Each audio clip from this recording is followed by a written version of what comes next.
Your Bunny or Your Life is the first segment of the 21st episode of the first season of New Looney Tunes, and I didn't really think very much of this one. It started off okay, and I was looking forward to it because I really like the Grim Bunny. I think he is a brilliant character, or the Grim Rabbit, as I believe his name is, and that part of it was okay. I did like the character. I love the design of the character.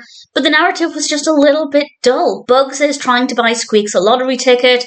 The Grim Rabbit wants a lottery ticket. And I'll say no more than that. But to be honest, not that much else happens. A little bit happens towards the end, but I didn't really find the direction it took to be that interesting. I didn't find it to be very fascinating at all. So on the one hand, I did like the return of the Grim Rabbit. I do love that character.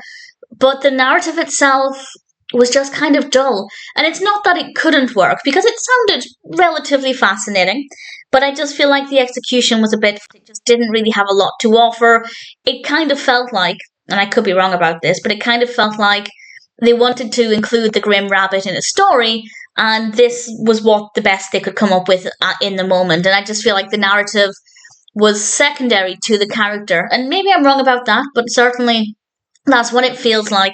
So I didn't particularly enjoy it. I can't say I really cared for it. The animation is good. I have absolutely no problems with the animation. There's actually one bit of animation that I did enjoy because it just made me laugh. I think towards the beginning, when Bugs is walking along, he has his phone, the Grim Rabbit pops out, and behind them there's a stall of fruit. And we have different fruits named. There's bananas, and I think there's another one, but a couple of the labels just say fruit, which is a little bit mysterious. What kind of fruit? I have no idea. It's such a tiny detail, but it brought me some amusement. So there were certainly some okay things about this. In fact, the animation itself is pretty brilliant, but the narrative, not so much. I love the Grim Rabbit, but I didn't particularly love Your Bunny or Your Life.